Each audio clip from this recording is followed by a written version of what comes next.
A very good morning to you, Mr. Sean. Good morning. Thank you so much and compliment for of the finally season. coming to the studio. Compliments of the season. Thank you for We are having just me a day or two away from to the end of the year. exactly going into 2026, and it's actually exciting to see you here once again.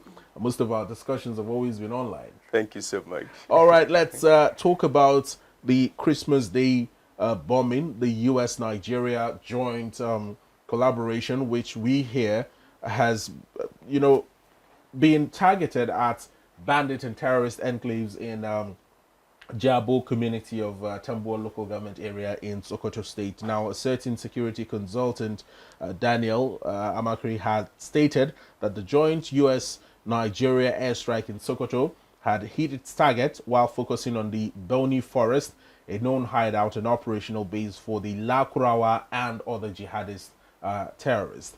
I don't know how the information met you on Christmas Day when you heard that there was an airstrike launched from international waters into the country all the way to Sokoto State. I think it was a good Christmas gift. Interesting. In my opinion, because we've actually had enough. Yeah. At some point, Nigeria was actually at a tilting point because it seems our army, as I won't use the word lost focus, but they've certainly lost steam, really not knowing what exactly to do again, because it seems they've threw in all they knew how to do, and we were seeing very little progress. You know, it was not uncommon before then to hear that a few bandits here and there have been taken off the radar, and a few hours later, news will filter in that some set of bandits also killed some of our servicemen. That was how bad the situation had got into. But you could see the traction since that Christmas gift, like I said, to the bad guys, like Trump will call them, who had made life unbearable for Nigerians across. Funny enough, before now, it used to be an isolated issue in the Northeast. But unfortunately, it has spread to the Northwest and North Central. So it's that bad. But you notice that from that 25th, we've been hearing daily news of one set of terrorists and bandits are getting seriously bombarded and beaten. About 80 of them we hear have been killed from then till now. The DHQ had reported 80 terrorists being killed, and in those operations, about 34 victims have been rescued so far. Which for me is a beautiful development. And you could see also that for the first time in several months, there is a bit of respite across the length and breadth of the country. You could see that patriotic zeal across virtually every part of the country. You know, before now, what we usually have is why bomb XYZ, that place is a Muslim enclave. But I think there seems to be a uniformity about, you know, a national consensus. Now, while we agree that there might have been some sort of uniformity in this, you know, in Nigerians back in the bombing of the terrorist enclave we saw in Sokoto State, you would also agree with me that there are certain individuals who are of the northern orientation who still believe that in that entire operation, it was carried out in a neighborhood where, of course, there were civilians who are not bandits. They believe that the operation might have also in some way touched or affected the civilians who had absolutely nothing to do with these bandits. That is the notion that some people have about this entire operation. Rightly so. But like I always say, it's definitely going to be a trade-off. A trade-off between wanting relative peace everywhere or wanting relative violence everywhere. It's a tough one, but the good news, at least up to now, is that I think the only major concern has been maybe some farmlands. Some people but have there was actually no claimed civilian no casualty. civilian casualty thus far, which of course is a welcome development. I think the state government can always bear indemnity, make sure they indemnify any farm or maybe any hut that is That was badly damaged. That shouldn't be a big deal. We would all cry out if, for instance, the bombardment on Christmas Day had also several civilian casualties. Everyone would definitely cry out and say, no, this is actually not what we wanted. But the initial concern for someone like myself was that the initial news that filtered in was that it really did not hit its target. And so we are a bit concerned. How will you waste a Tomahawk missile that caused and it misses its target? That was a major concern. But later on, when they started declassifying what actually transpired, we learned that several of them were actually killed, which is a welcome development. And the beautiful thing for me was that after that incident, what we learned from a lot of security experts who are in that part of the nation is that most of them who were so brazen coming into the country are actually finding their way out of the country. And that's exactly what we wanted. Due to the heavy bombardment. Due to the heavy bombardment, that's what we want. And we have seen a follow-up bombardment also from our own Air Force, backed by ground troops. That has been the desire of virtually every Nigerian. Now, Mr. Sheon, while we commend the Nigerian military and the Nigerian government for this collaboration with the United States, you will agree with me that on social media, X particularly, there are still Nigerians who do not believe that the Nigerian government and the Nigerian military were well informed about this attack before it happened. That just like every other Nigerian who woke up, you know, on Christmas Day and saw that there was a bombing of a terrorist enclave, that's the same way our security forces woke up to find out about this. Is this true? You see, I'm concerned when people say such things because before now, we've had engagement at the highest level of our defense and security architecture. We've had that conversation. We were in this country when the NSA, no other individual less than the NSA, was in the U.S. and they had engagement with the highest level of U.S. I think he had a meeting with Hexet, Hexet, and several other persons. And I think that the head of the Department of War. Hexet. So he had that meeting at the time. So I'm surprised when anybody says Nigeria was not aware, because if you follow the timeline, it was straightforward. We had the heat, and about 5 minutes after that, we had the first press statement from the Foreign Affairs Ministry. So how can you say they were not informed?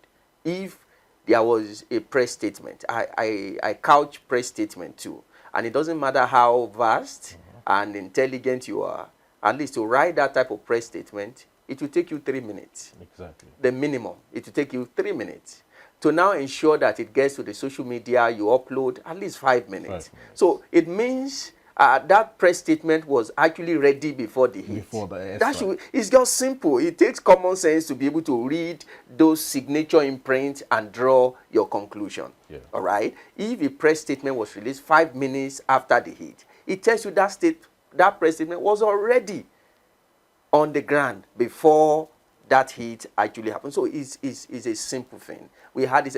I know that our government had actually not been the best in terms of handling security issue. We all agree. But on this note, I think we should give it to them. The collaboration was timely. You know, initially there was this hesitance, especially when we were now labeled as a country of particular concern. And, you know, someone like the President of the United States of America, you know, trying to unnecessarily raise that word genocide. You know, it came, you know, in a bad manner to us as a country, especially our leadership, who the president, for instance, is a Muslim. The vice president, of course, is a Muslim. When you now label such thing as Christian genocide, if you are in their shoes, it will definitely hit you badly.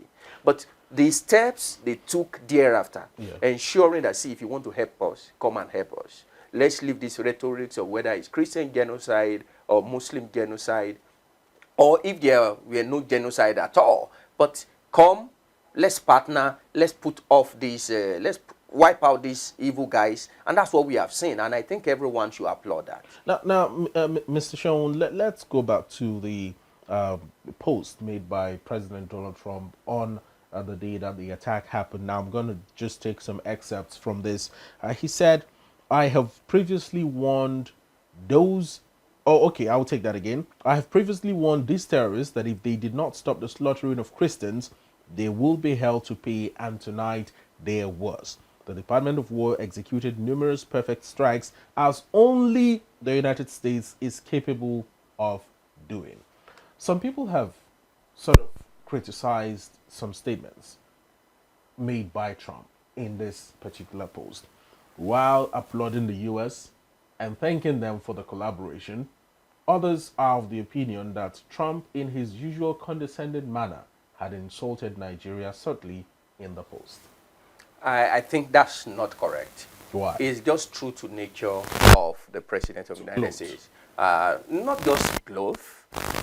You know, his foreign policy orientation is about American first. First, yeah. So his posturing is always to tell you that America is above every other nation. Let me give you a historical perspective to what I'm saying. At least I've been covering the foreign affairs scene for it's over 15 years now. So I should have some trails before I make statements. When the Iranian bunkers, where the, what was it called now? Their uranium enrichment program was going on. Yes. Those bunkers underneath the rock. Exactly. When the U.S. hit it last year, and this is historical now, anybody can go and trace the statement. It was not done singly by the U.S. Okay. The planning was actually between the United States, France, UK, Italy, and several of these of their allies. Right? But when it was done, that statement also was one of the paragraphs in Trump's post on Truth Social. Only the U.S. that the only U.S. could have done this. It's always there. It's a foreign affairs posturing by the president. It has nothing to do with Nigeria. Anybody can go back and trace most that of post. His Most of them, whenever you have that, he says is only that was he said it very clearly that it was only the U.S. that could have bombed. Meanwhile, the planning and everything was not done by the U.S. alone. Yes. It was done in cohort with the other nations. So it's a posturing. It's his foreign affairs posturing statement, and that's his nature. Well, this sort of collaboration, I've asked this question not once, not twice. We agree that the Nigerian government and the U.S. government are going to collaborate militarily in order to curb the terrorism problem that we are currently facing as a country. And we saw that come into play on Christmas Day with the bombing of the terrorist enclave.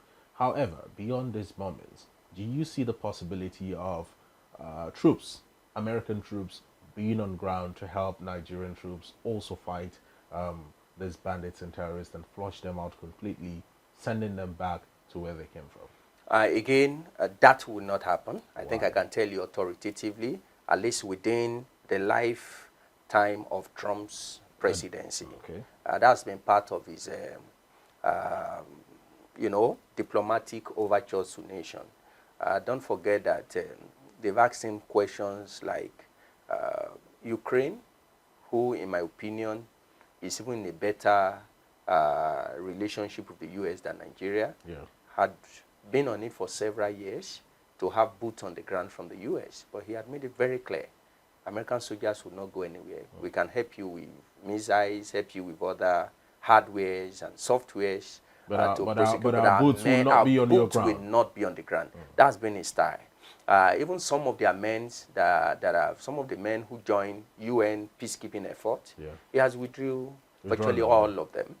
Those who were stationed somewhere, I think the only nation okay, two nations who still have the complementarity of U.S. troops on the ground would be Israel and Japan, the last time I checked, except for their foreign bases, where you have some of their permanent guys, the ones in South Korea and several other parts of the world. But to have boots on the ground, helping them do real-time prosecution of military operations, is not part of his foreign So what would diplomatic. most likely be seen Is this type of missile, and missile giving us hardwares that can help our men prosecute and the in war. terms of intelligence? Yeah, of course. I think that's actually the first one, which they have been doing for a while, and that's why they could speak authoritatively about some of these issues.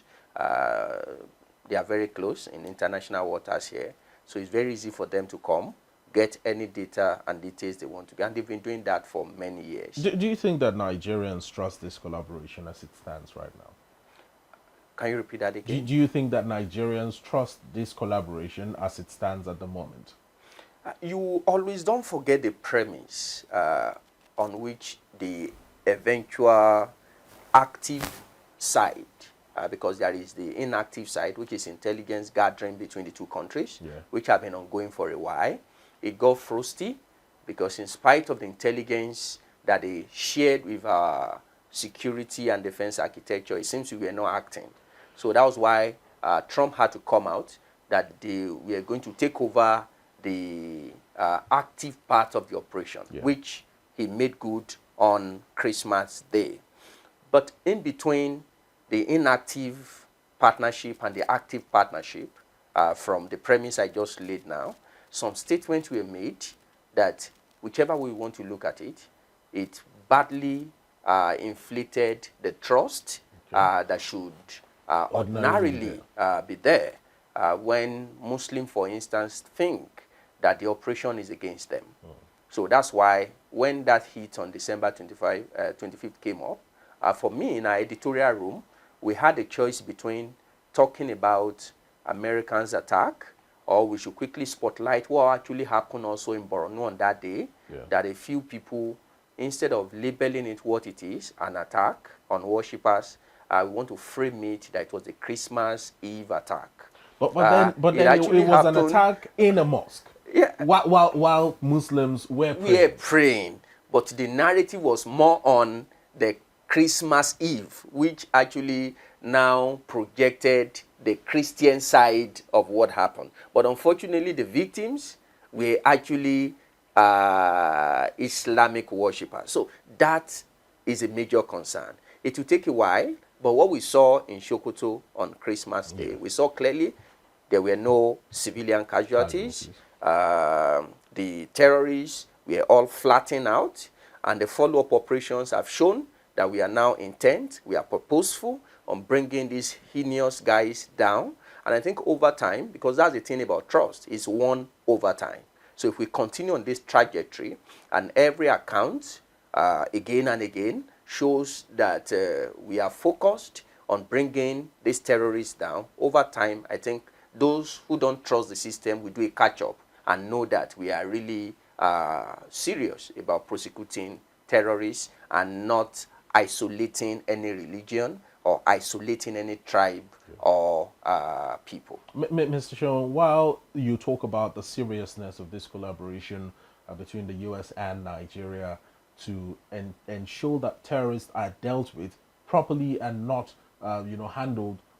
treated with baby gloves, some people have argued that the press release from the Ministry of Foreign Affairs immediately after the attack happened was not enough for Nigerians to know that this operation of such magnitude is currently on the way in Nigeria, and that somehow they had expected the president to deliver a nationwide address to Nigerians, telling them that this is the situation on ground, this is what has just happened, and this is what is going to continue to happen. Just like presidents in the United States often do during the administration of former President Barack Obama. We saw him doing a lot of that. With Trump now, we have seen him doing this time and time again whenever there is an operation by the U.S. military outside the shores of the United States, maybe a bombardment of a terrorist enclave like we saw in Nigeria, the president always addresses the nation. don't you think that the president should have at least stated something rather than just allowing the Ministry of Foreign Affairs to release a press statement, which I believe majority of Nigerians did not get to see? Well, maybe my hunch as a PR professional will come to play here. Okay. That whichever missive of a channel of communication you deploy would never be enough in situations as these. And the reasons are not far-fetched. We have already found ourselves in a situation where we are completely divided into camps, religious camps, ethnic camps, political camps, and several of them. It would interest you that most opposition political parties, the ADC, the PDP, who had been on the neck of the president, that he should look for foreign partnership to stem the tide of terrorism in the country, we are the first to issue press statement after the 25th attack to accuse the president and the federal government of dereliction of duty for practically abandoning his primary duty, which is the security of lives and properties. They were the first to issue that. But before the partnership, they were the same set of folks who asked them to go and look for foreign partnership. So you must understand that contestation. Can, for instance, they were very quick to commend it. But you see, PFN as well. PFN were very quick to commend it. But you could see that people like the organization in charge of Muslim in Nigeria, you see, they've actually not issued any statement. Like I told you, it will take time to trust the system. And so for the president to now come and start saying any long thing, in my opinion, will not do any serious thing. But what should have been done, which I believe that the presidency, of course, would have been doing, was immediately after that Foreign Affairs issued their press statement, the presidency also issued another, and they will now send envoys to these divergent interests. Of course, there are people that Islamic clerics, when they show up, they know this is our man. Anything he's telling us, at least we can believe him. He's one of us. I want to believe the presidency must have, and if he hasn't, ought to have, to go and talk to them. And this will be a continuous thing until we are able to practically de-escalate the level of attacks that we have experienced from these folks. Envoys that Christians will respect, you also go and speak to Christian folks. But this is your explanation of what should have been. That's what I'm saying. But never happened. That's what I'm saying. Okay. That I really don't know if they have done it. But I'm speaking from a PR perspective now. That ordinarily, because it doesn't matter. If that day, if he had gone on air, you see, the discussion we have been having today is picking holes on the various paragraphs in his presentation, whether he was humane enough, whether that was appropriate, bear in mind that this is a Christian season. We are celebrating on Christmas Day. Why is he saying that? Is he trying to placate Muslims? You know, that would have been the conversation. Is it some sort of gift to Christians? To Christians, you know, is something that you have to think through before you then. And I'm very happy his handlers actually did not push him into taking any decision. You have to just allow the divergent interests to speak, and we have been hearing them. A popular Islamic cleric, no matter how controversial he's been, Sheikh Gumi, for instance, he came out and he made it very clear that that shouldn't have happened. In fact, he said Nigeria should have sought partnership from countries like Pakistan and Turkey, and you know countries that have been internationally accused of financing terrorism. Yeah, so that tells you, but you need to hear people like that. That's the beauty of a democracy. All right. Well, in beautifying this democracy, isn't there a way that the government can hold such individuals accountable for certain statements, inciting statements that they continue to make on a daily basis concerning our security situation, particularly Sheikh Gumi, who has been very controversial. Controversial in the sense that some of the unorthodox statements he makes almost look like he's pandering towards or pandering to the demands of the terrorists, if there are any. At this point in time, it might be safe to say that Sheikh Gumi is the poster boy of terrorism in Nigeria. I think I would disagree with you. Why? And let me borrow the word that you used. Okay. The word unorthodox. In flattening these terrorists, if in course of the operations, some of them were caught alive, and we have to, of course, they won't take them to military court. Yeah. They will bring them to the conventional court. If I may ask you, you think lawyers will not go and hold brief for them? Well, They will definitely. Because that's what democracy, that's the beauty of a democracy. If you are in a country like communist China, you won't have this benefit. Yeah. All right? They are getting hold of you there. They are taking you somewhere without cameras, without anybody knowing. In North Korea. In North Korea, it's even worse. It's a totalitarian society. You won't know what's going on. Immediately, it's just one man who decides your faith. All right? So we need to have such voices. Right? As unorthodox as his views are, we still need to have those type of voices. And I don't think it's inciting. It's just, in my opinion, you can call them lone voices. They should be heard. They ought to be heard. But the final decision on what to do rests on the federal government. And I'm glad they are actually not pandering to him. Maybe we would have had government before now who pandered to him. We've had government who pandered to him.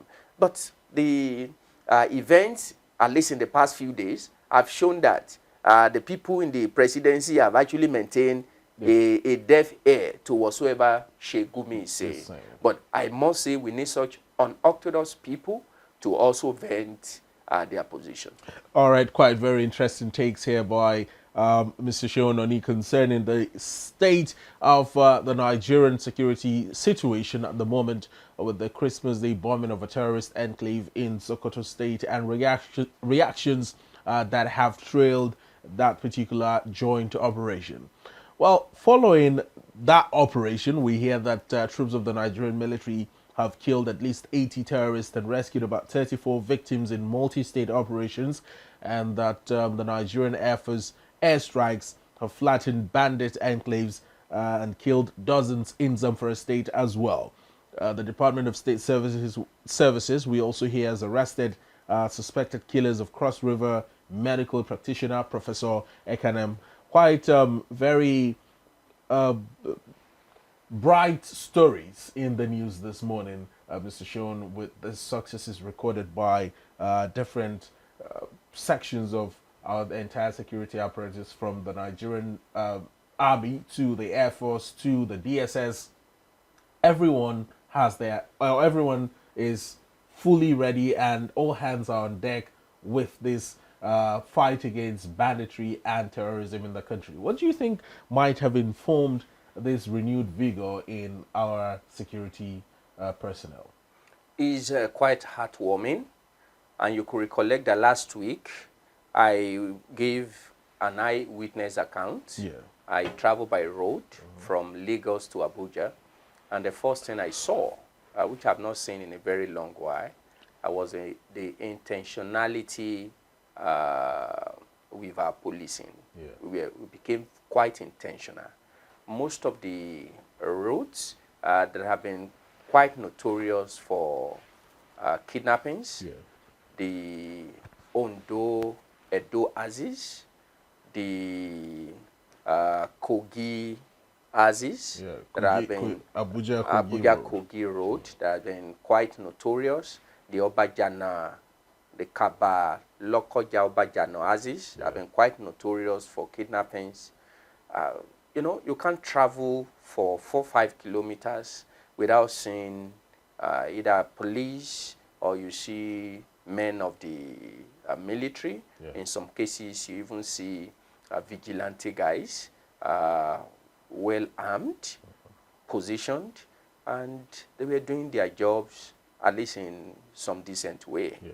I think the concern on the road at the time was that it slowed down the travel time. Yeah. And like I always say, do we want our travel time to be fastened and maybe we don't get to our destinations, or it's slowed and we are sure that we'll get to our destination? So we have that choice. And I was so happy seeing that on the road. In fact, there were some highways that you'll be checked here and you are seeing another one waiting in front. You see another checkpoint. Well, as good as that might look, there are still different opinions about this style of, checkpoint operation. And some Nigerians believe that this is just so that the policemen who are stationed there can make more money. Rather than staying in one checkpoint, they split themselves. The same set of individuals who are supposed to man one checkpoint split themselves and create multiple checkpoints, about 2 or 3 checkpoints, just within a little distance of one another. Yeah, I agree, because there was an incident that happened that showed that most of them are actually from the same jurisdiction. Most of them. I think one of the drivers that was behind us, we were traveling together. Yeah. So he stopped and we asked, so what happened? And he said the military guy asked him to turn back and go back to the other checkpoint. That it seemed they flagged him. He did not stop. So they just placed a call that boss XYZ let him turn back. So that tells you they are working together. But that really does not diminish the fact that the statistics that we have thus far had shown that we have safer highways. Yeah. All right? That does not diminish that. The other negatives, we can find a way to handle it. For instance, and I think if the FRSC, if they are listening, they have to be a bit much more pragmatic in their approach to the security and the orientation they give to drivers. In course of traveling, one thing I noticed is that they really don't bother about seatbelt, bothered about overloading and those things that are supposed to be the statutory function of the FRSC on the way. I'm speaking as a traveler who had experience of just more than 10 hours travel time on a highway. Okay. All the buses had to do is to just stretch their hands, and there is 200 naira. And do the usual. Very insulting, 100 naira, 200 naira, and you see FRSC officials collect it, and there is no seat belt. It's unfortunate. I think we can do better. The same for the military. I was actually shell-shocked. My days of traveling so much on the way, on the road, I know that, in fact, I've met drivers. It's been a few years. I was actually traveling to Calabar, and I saw a driver doing frog jump on the road, and I was asking, he got to check and give soldier money, and soldiers said, who sent you? And so they had to punish him for trying to bribe them. But now that's no longer the case. Soldiers are also very brazen, like police. In fact, I don't need to talk about police. Everyone knows. Even if you don't give them, as a private person traveling, I got nothing, go do Christmas and things like that. It's just their way. But the soldiers joined them, the FRSC had joined them, so it's just getting worse. So the people at the hierarchy of these security agencies, they can actually do some things. Maybe some of these popular routes, send your own men to also monitor things like covert operations. Yeah, so that at least if you scapegoat some of them, we can reduce how much of this and the frequency of this type of thing. But we must not lose touch of our conversation. Do we have safer highways the past few months? I think we have. The statistics actually says that. Well, interestingly, this safer highways that we have, which can be attributed to the high number of security personnel on our highways. Do you think that this could have been related to President Bola Ahmed Tinubu's decision to withdraw policemen from VIPs in the country and high-profile individuals in the country and send them back to base to be able to be redeployed to certain places. We haven't really heard anything regarding that ever since the instruction was given, even though we have seen a rather sharp decline in the way policemen follow high profile individuals around. You can see that even within the Federal Capital Territory. Some people have accused the Nigerian police of looking the other way despite the president's directive, and some have even gone as far as saying that these policemen, I think you were the one who made that assertion, that these policemen just wear plain clothes and go about their duty, VIP, yeah. VIP protection duties in the country. Yeah, there will definitely be a number of factors, and like every major issue of life, you hardly have just a single factor explain this type of thing. For instance, we must also know that we had a rejig of the leadership across the defense, the army, air force, and so that will definitely also be a factor. Maybe they tweak with the doctrines, and that is also part of what we are seeing. The withdrawal of VVIP, I must be honest with you, why a few have been withdrawn, I see no many people. Those police guys, what they just done, they now wear plain cloth, but they are still on their VVIP duty. So maybe that's a factor, but it will be a minimal factor, because most of the people that we are ordinarily supposed to return back to their units and now be drafted to do a public policing job, I have not seen them do that. And that for me is a concern. But certainly, we have seen, including even our police, we have seen them becoming, because if you see the number of arrests and high-profile arrests that they've done also for the past few days, I think we should commend them also. I mean, just yesterday or so, on the 27th of December, rather, we saw a robbery attack foiled in the Karu axis of Abuja here, and this is just one out of the many successful operations recorded by the Nigerian police within the Federal Capital Territory, usually during December periods like this, the festive season. We usually see a sharp rise in the number of home robberies, armed robberies in different parts of the FCT, but there has been a sharp decline in that as well. And even if it does happen, there is always swift response from the Nigerian police in such situations. Yes, I think I agree with you. We're actually trying to do a comparative analysis of the incidences last year and this year.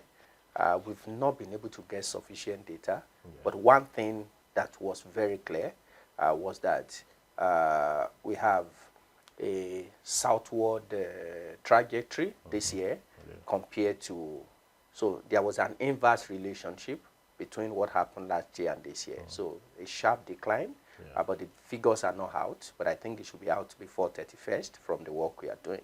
So it's obvious we have seen that, so we should commend them and also ask them to not rest on their oars, ensure that this now becomes a permanent feature of both our policing and our defense and security architecture. Let's be intentional.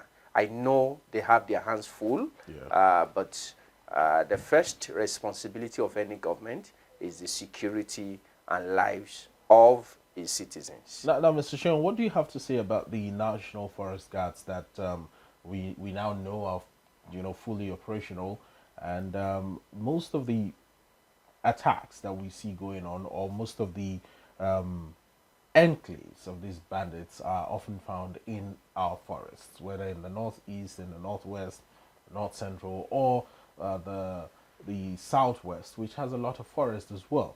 Now, with the coming of these National Forest Guards, will there be a boost in manning these unmanned and ungoverned spaces that we have in the country, talking about our forest reserves?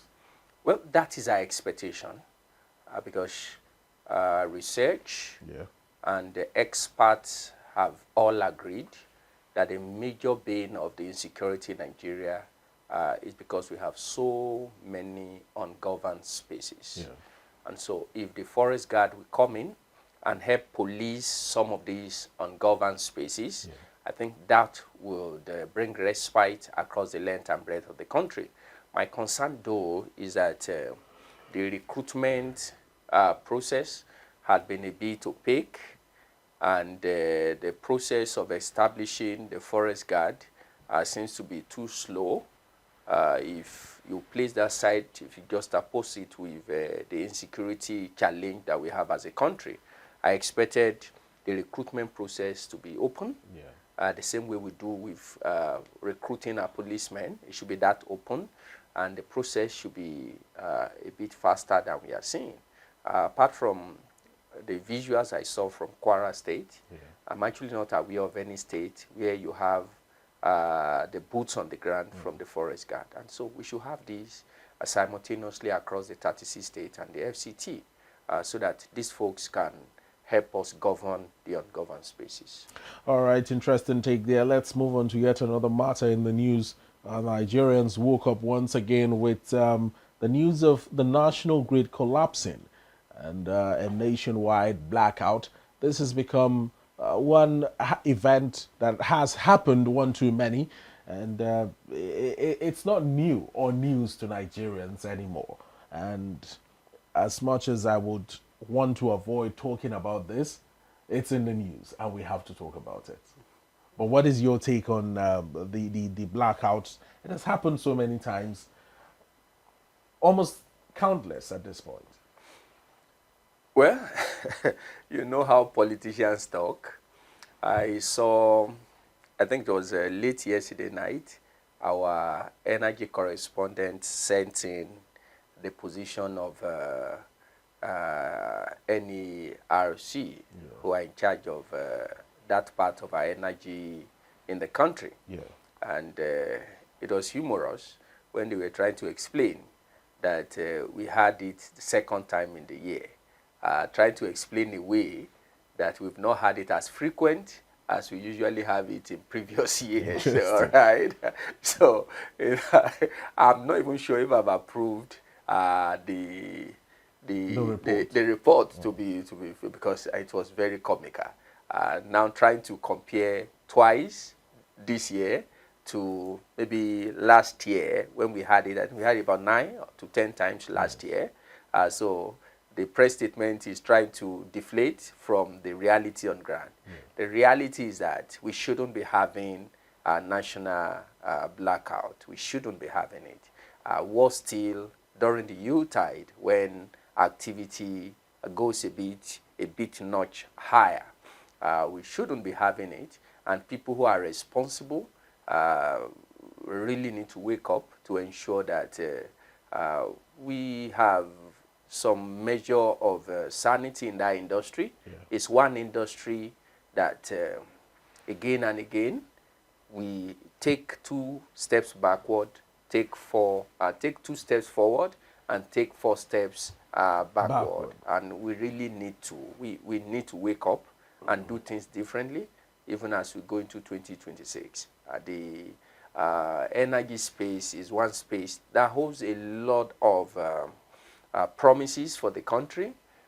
The number of households who have not been connected to the national grid, and we are having this collapse, these frequent collapses. You can imagine if we now have maybe 90% energy coverage. Yeah. You can imagine what the fate of the average Nigerian will actually be. But what could have actually led to this collapse? Because we hear that the Nigerian National Grid, TCN, and the Federal Ministry of Power, all three have not been able to release any statement regarding this.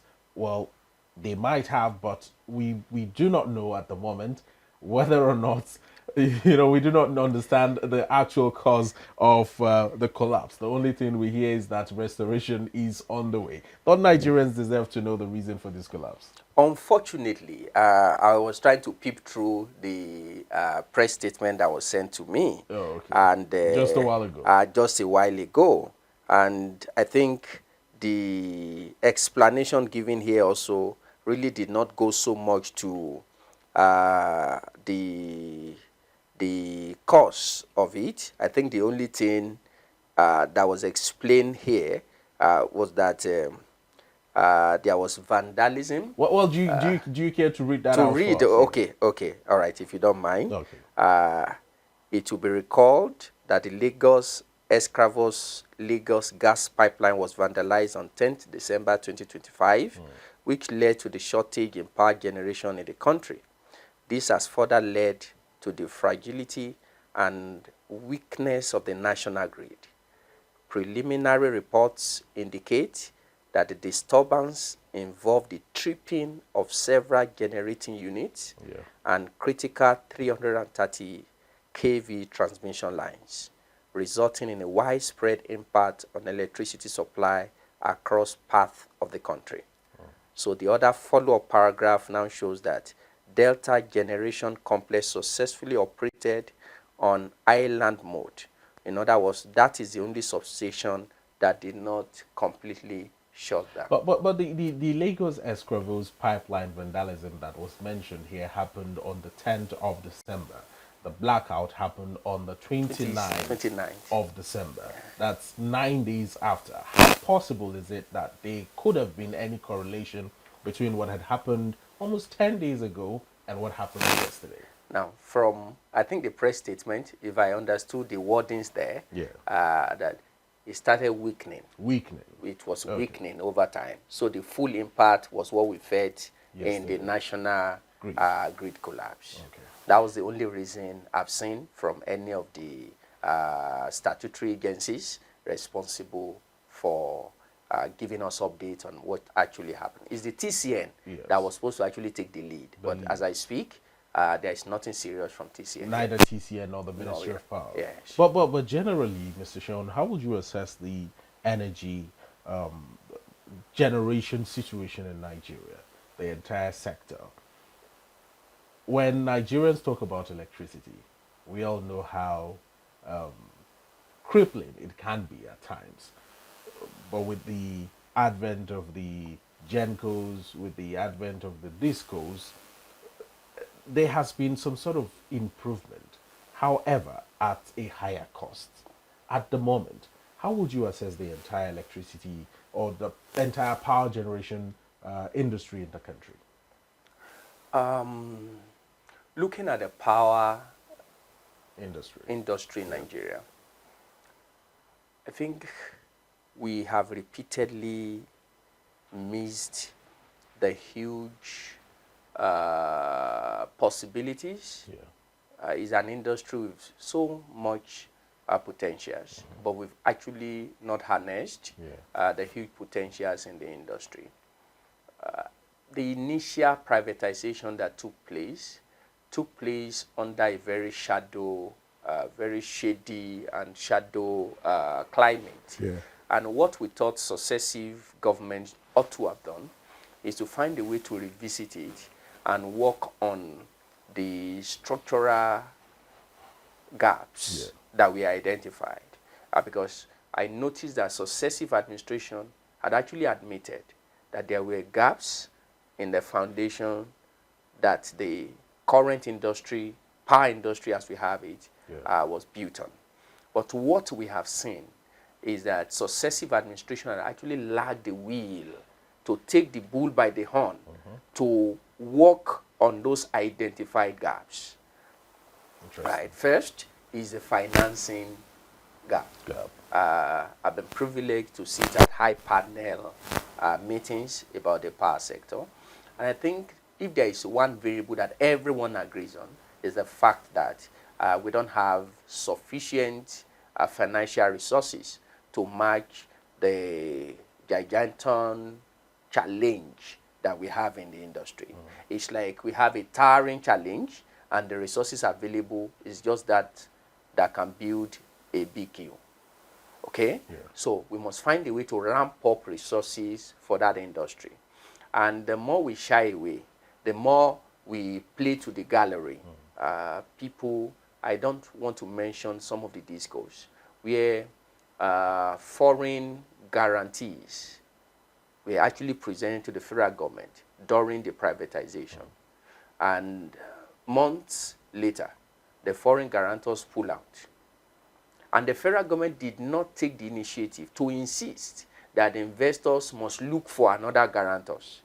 So what they did, some of the investors across many of these privatized discos, what they did was they stayed there, put their guys there, and just take money from the public. With no service delivery. Their guarantors are far gone. You know, they have long and no one can be held accountable. And no one is holding them accountable. The only time we woke up was when some of them practically got on their knees, like Yola, like Ibadan, that government had to quickly come in. And since then, we have not seen any serious thing. But apart from just a handful of them, the guys in Lagos, even Abuja, is not healthy. And we knew what transpired. I mean, it's obvious. You know, what transpired over the time. So we must go back and fix that. I know there are technical gaps also that needed to be filled. But even with the technical gaps, you will not be able to do anything if you don't have sufficient resources to match the challenges that are there. So we must go back and revisit that structural challenge. And for me, now that no, the discussion was about tax and all of that, I think maybe in another 1 year, if there is anything the president will do or anybody who will win 2027 election will do, is to ensure that we also get our power sector right.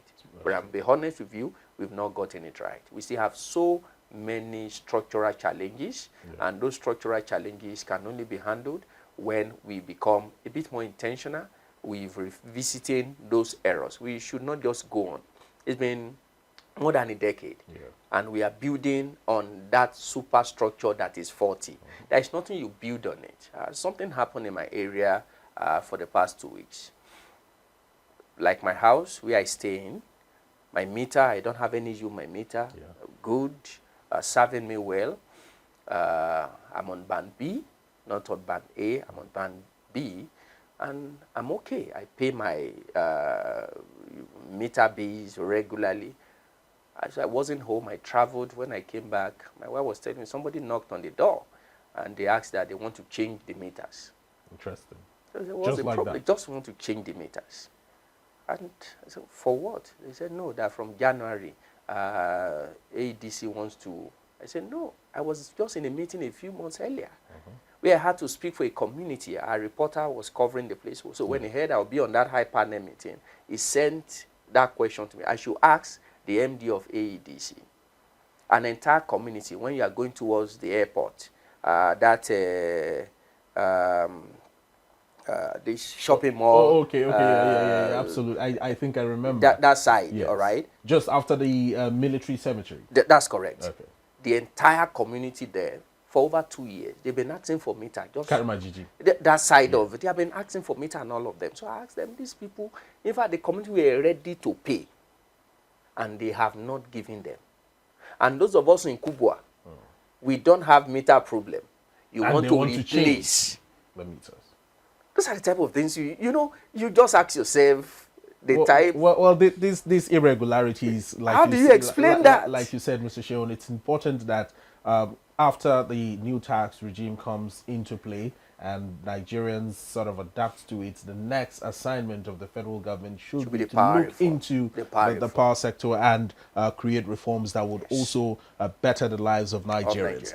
We have just a few minutes to wrap up this discussion on Morning Express, but let's take a look at the front pages of 4 newspapers with the headline stories about the PDP's crisis and the FCT minister's media chat yesterday in Port Harcourt, the River State capital, with certain journalists where he had spoken on his squabble with Oyo State Governor Seyi Makinde and, of course, his troubles with the Governor of River State, Makinde Fubara. In a moment, we'll take a look at the Vanguard newspaper with the headline story, PDP crisis, Wike attacks Makinde Fubara. Says Makinde lied that I am holding PDP for Tinubu.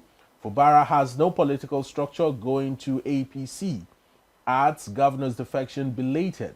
PDP fumes over claims of non-existence of party in Rivers. Now, this is the headline on the Vanguard. Let's also take a look at This Day newspaper to see what This Day has to say.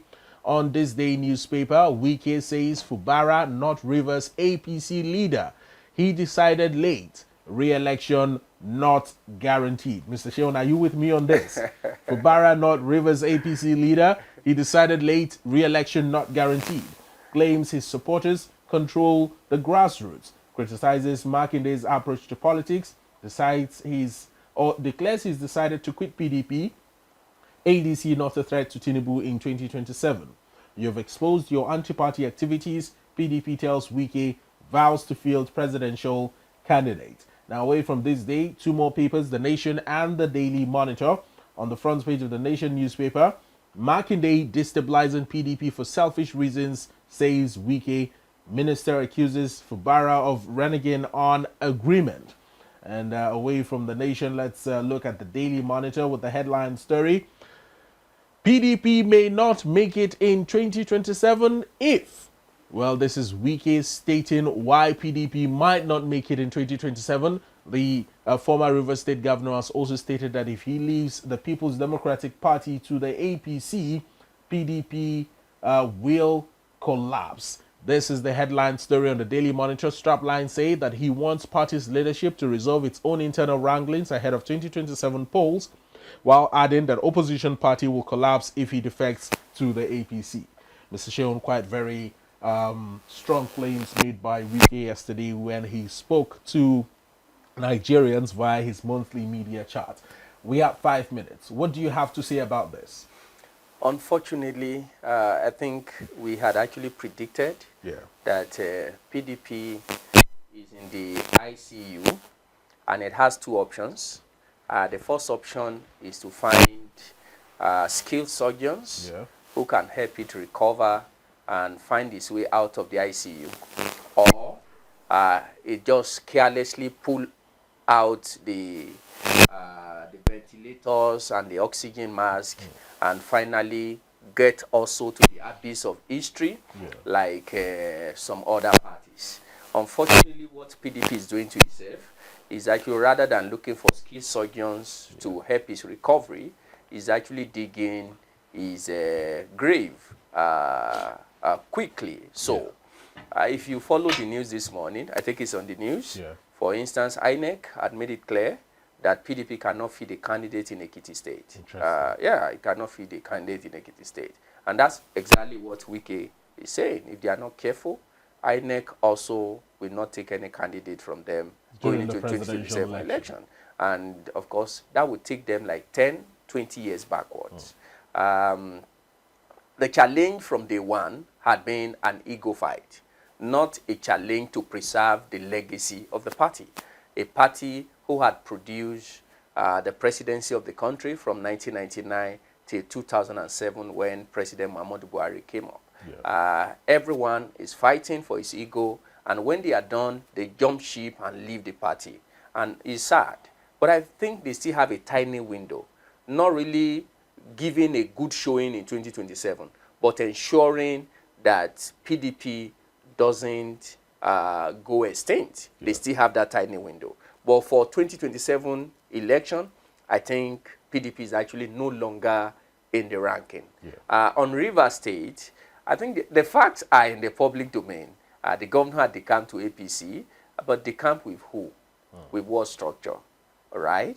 And structure is everything. But the entire Rivers State House of Assembly members have decamped from the People's Democratic Party to the APC. But they are loyal to their leader, who is still one leg in PDP. But as it stands at the moment, the assembly members, House of Assembly members, the governor, are all in the APC. And the former governor of Rivers State and the current FCT minister is still technically in the PDP. The point I'm trying to make, all right, the timetable for what local government, zonal and national elections to fill in leaders are all different. is actually out. Okay?